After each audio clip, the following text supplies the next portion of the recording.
Welcome to Bourbon School. I'm Lauren. And I'm Brian. And Lauren, we've talked a lot about bottled and bond bourbon, but what does it really mean? Well, let's find out.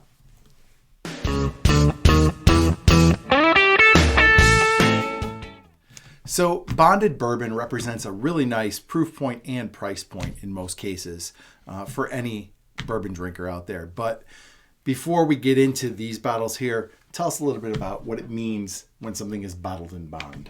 Okay, so first of all, let's do a little history. Okay, right? Let's do it. So back in the late 1800s, distillers were adding some dubious additives to their bottles. And the Kentucky distillers were really concerned with keeping their product as pure as possible. So they lobbied for the Bottled and Bond Act of 1897. And so this gets us to these qualifications that bottled and bond bourbon has to have in order to put that on their labels. Okay, and this is really an American phenomenon, mostly because bourbon is an American spirit, but also this is an act of Congress. So Congress passed this act to regulate the production of bourbon. Okay, so essentially bottle and bond is a consumer protection law. We want the purest form of bourbon possible. Okay. And so it sets some strict standards. It has to be aged a minimum of 4 years, and it has to be bottled at 100 proof. It also has to be sold by one distiller at a single distillery for 1 season. Right. Pure water only. Got it. So we're getting the best. And government hopefully. supervised. Oh yes, right. So the warehouses where it's stored and manufactured have to be monitored by the federal government, and you'll see that on some of the bottles. It'll say that. Right. And so we've assembled a group of bottled and bond bourbons that should be fairly easy to find, fairly affordable. We do have a bit of a range, but they're also, I think, good. We've talked about this one right here a couple times. So we'll kind of go through, we'll taste them, we'll give our impressions, and then we'll let you guys know which ones we like the best and which ones to go out and grab. So without further ado, let's start right over here with Old Tub. So do you want to tell us a little bit about Old Tub? Sure. So Old Tub costs about $20. Yeah. That's really cheap. It is. It is the cheapest one. We're basically going cheapest to highest price here. Right. It's 100 proof. It's a Jim Beam bourbon. It's been aged at least 4 years, of course, according to the Bottled and Bond qualifications. Right. So this one says unfiltered. So what that means is that whereas like we talked about whiskey last week, specifically Daniels. Jack Daniels, it has that charcoal filter. And this is unfiltered, which means that sometimes it could, if you get it cold, you could see that cloudiness come up, which is why they filter in the first place. Right. I mean, it's relatively cool down here. I think it's perfectly fine. Right. It's more for cosmetic purposes than anything. It's super clear, and if you put an ice cube in it, you might notice it getting a little cloudy, but who cares, right? Who cares? And most people drink it neat, so it doesn't really matter. Right. Also, they say sometimes that the filtering takes out some of the flavor, so we'll be able to kind of see that right now. So this is one that Wes on Bourbon Real Talk is always high on. So I went to my local store, and they just happened to have it, and I was like, I'm going to try it because he's always talking it up.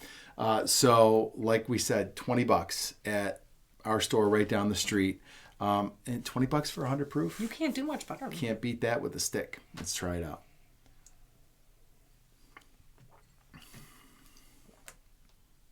Tastes like Jim Beam. It does. I mean, it tastes like Jim Beam. The flavor's amped up a little bit. But, I mean, I don't know about you. I'm getting, like, the peanut flavor. Yeah, and it's not overly sweet. Right. I like that. I mean, that makes it good for a cocktail like we talked about. Yeah, and I mean, I would buy this over Jim Beam for sure. They're probably around the same price. You're getting a little more proof out of this one. It's decent. It's decent. It's got a nice little burn to it, and it's not overpowering. Not blowing my doors off. But it's got a nice flavor. Yeah. All right. Okay. So our next one in line is one that we are familiar with, and if you watch the channel, you are familiar with. This was the winner of our 100 and 101 blind. Shockingly, because remember when we started out, Yeah, we really did an about face on Evan Williams. We did not like Evan Williams at all. But this one ended up being really nice. It's Evan Williams Bottled and Bond. Sometimes you'll hear this referred to as Evan Williams White Label. So if somebody says, oh, Evan Williams White Label, it means this Bottled and Bond version. This is Heaven Hill Distillery. And this was actually introduced in 2012. So that was the first time they put out this Bottled and Bond version of Evan Williams. A little bit about Evan Williams because we talked about him quite a bit, but who the heck is this guy? He was a Welsh immigrant who started distilling whiskey, according to the legend, in 1783, which that's why you can go. I actually have a bottle over there. You can find Evan Williams 1783, which is also a decent bottle. But he started distilling in 1783, and there is a marker in Louisville that claims that it is the site, his distillery is the site of the first commercial distillery in America. Got some competition there, huh? However, historians have kind of put together some puzzle pieces here. He was in England until 1784. So it would be highly unlikely, right, that when he was in England, he would have started a distillery here. So the guess is he started it much later than that, and that this was something put out by marketing later on, which happens a lot. It happens a lot, and it's a nice story, and it gets people interested in your bourbon. So I'm not going to be mad at Heaven Hill for perpetuating the lie, but we're going to we're gonna go ahead and taste it again. This was a winner for the 100s and 101, so let's give it another go. I remember being very pleasantly surprised by this one. I haven't drank it since. Well, it has a nice mild smell. Doesn't hit you over the head. Oh, I got a lot of burn for some reason. Did you get that, or maybe it's just the way I swallowed it? I like this one. Yeah. Oh, yeah, it's good. It's very mild. Yes, and this is $5 more. Yeah, this is about $25. Okay. Now, we live in New York. Everything is more expensive in New York, and you pay more tax as well. But I have seen people in other places say they get this bottle for $17 to $20, and that's a liter. That's not even a $7.50. So it's a really good value. Even $25 here is a decent value for a liter of 100 proof bourbon, and it's good. I find it to be very mild, especially compared to the Old Tub. I would say like a little bit better than the Old Tub, but they're pretty neck and neck at this point. Yeah. It's definitely unique from that one. Sometimes you can get into tasting a bunch of bourbons at the same proof point, and it just kind of muddles all together. There's definitely this is distinguished from the Old Tub for sure. I like it. It's not bad.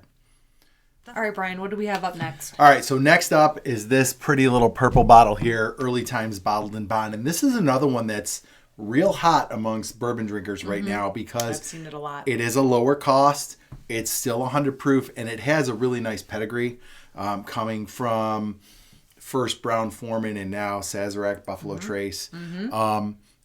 People really dig this one here. So a little bit of background on Early Times. It was actually started by Jack Beam, who is the son of David Beam, who is the brother of Jim Beam. Yes. All in the family. Right, that's right. And he started distilling this way back in 1860. And it wasn't continuous from 1860 to 1923, but in 1923, the brand was bought by Brown Foreman. So the Early Times is relatively easy to find. I've seen it in a couple of stores around us. Initially, I got this one about a month ago. Initially, I had to do a little searching. I went to about 4 stores before I was able to find it. But more recently, I found it at a couple of stores. Yeah, people are really trying to get this one. Yeah, it is a very popular bottle to get. Again, it's one that has a lot of great flavor, and it's about $25 a bottle. So this is another one that for the proof point and the flavor is in tremendous value. So why don't we give this one a go? Yeah, I can notice right away it's got a darker color to it than the others. Compared to these two, for sure, it's much darker. Oh, it smells great. It smells so good. It smells really good. Like a caramel candy. Oh my gosh, yeah. You can really like smell the sweetness already. Yes.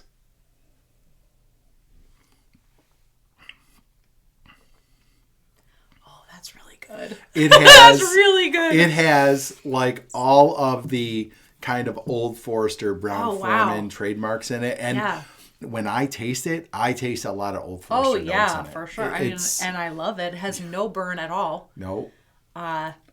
I mean, and you know, when you think about it, like 100 proofs really shouldn't have too much burn. No. Not that I mind it, but this is much smoother. It's so good. Delicious. It really is. Good. And That's you a can get great it bottle. for pretty much the same price. Yeah. If you can find it. Right.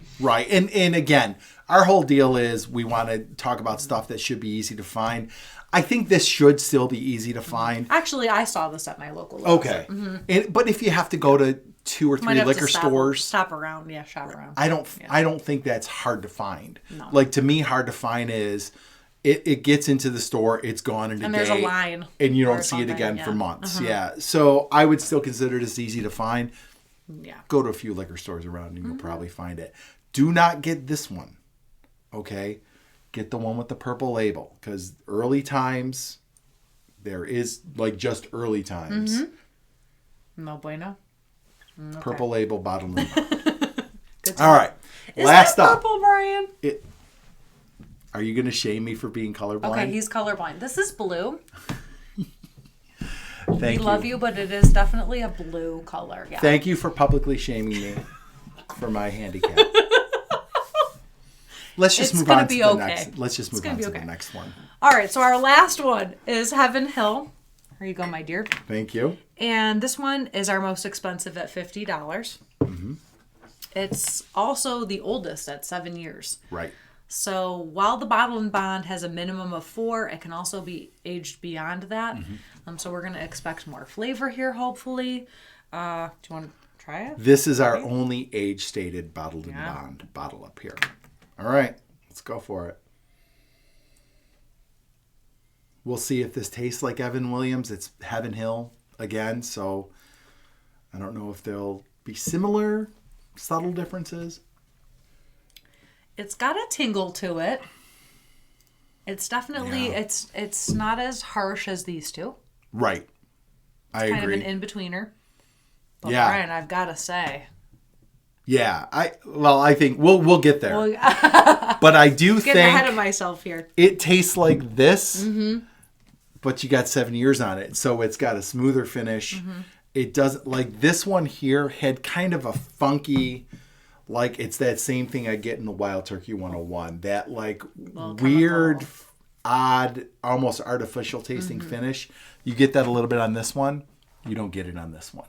This one finishes more smooth. Clean. Yeah, absolutely. So I think it's definitely, you can probably draw some similarities between them, but I think that one, definitely the 7 years puts it above that one, for sure. For sure. But when we consider price, you're not going to go wrong with early times if you can Is it twice the price better than that? Evan I don't Williams? think so. That's, I guess, the question you have to ask yourself when you're standing in the liquor store staring at the shelf. My favorite place to be. Absolutely. New opportunities abound. Let's start with kind of the one that ranked the least for you, Lauren. What was your number 4 out of this group? I kind of came in at a tie between Evan Williams and Old Tub. I thought they were comparable. If I were to hold my hand to the fire, and I would probably rank Old Tub a little bit above Evan Williams. Okay. But I thought they were both really good, similar. Yeah. In taste, feel, flavor. Yeah. Yeah, and I can get behind that. I think that in for real, Old Tub tastes a lot like Jim Beam proofed up. And that's fine. Jim Beam has its place. Right. Not on my bar, but it does have its place. I would say if somebody was going to tell me to pick a Jim Beam product at 100 proof, it would probably be something more like a Knob Creek. This one was good. It was adequate. It's acceptable. Yeah. For $20. And like I said, none of them are losers. No. That's $20. So going out and finding it for $20, do it. It's perfectly fine for a bottle and bond bourbon. Especially if you're mixing cocktails with these guys. For sure. You'll get the flavor, you'll get the burn a little bit, and you'll be just fine. Yeah, and it kind of goes along with what we said about the old granddad. It's not as sweet. So sometimes if you're mixing a sweeter cocktail with like fruit, like the strawberries, exactly, like in our Simple Kentucky syrup. Kiss video that you should go back and watch, it's good because it's not. You're right. Right, it's going to mellow the sweetness a little bit. Correct. Yeah. So you would put Old Tub a little bit ahead of Evan Williams. I probably would too. I'd probably put this at 4, this at 3. Let's talk about the Evan Williams a little bit. What? Because for us, when we drank a bunch of 100s and 101s, and that was Wild Turkey 101, Maker's 101, the Evan Williams, and I'm not quite sure which the other one was, but you should go watch that video too so you can find out. It won. And today it finished 3rd. So what do you have to say about the Evan Williams? I think in combination with these other competitors here, we definitely have a clear winner, and I think that the Evan Williams just fell short of our top 2. You mentioned that it has a little bit of a chemical aftertaste or an artificial aftertaste to it, which we definitely tasted with the regular Evan Williams. So you got that too. Okay. Yeah, it's definitely in there, but it doesn't beat you over the head. It's just, it's subtle, but it doesn't put it ahead of these guys. Yeah, and it's hard because everybody's palate is different. I know there's people out there who would pick this one without a doubt as their favorite. I see it all the time on Facebook pages and YouTube videos. People love this bottle. And I'm not here to say it's a bad bottle, but there's something with it. And I don't know if it's a chemical taste. It's just something to me that finishes like artificial to me. Right, and it really shouldn't because it's bottled and bound. Right. And so you shouldn't get any of that artificial flavor. And Wild Turkey 101 is another one that does that for me. And again, that's my palate. You might love it and you might put it as number 1, and that's fine. You should drink what you like. But for us right now, in this lineup. Yeah, that one finished 3rd, I would say, or possibly 4th, depending. Yeah, it was a tie. It's very, these two are very close. Yeah. But it's very clear they're the bottom half of this tasting. All right, so what'd you pick number 2? Heaven Hill. Yeah. Pretty Same. good. Yeah. I mean, you could taste the age on it. Right. It had a subtle flavor. I could taste the cedar, but it wasn't as good as early times. No. Not at all. And like that bottle, it's $50. So it's not cheap. I mean, we've got 3 bottles in the 20s and then a $50 bottle. We would expect that to be the best. It should be world's It better. should be. And it's double better. Right. And I will say, so we've got a Heaven Hill product and a Heaven Hill product. If you're going to buy a bottle in bond, I think that might be worth the extra money compared to this. But that's not worth the extra money compared to that.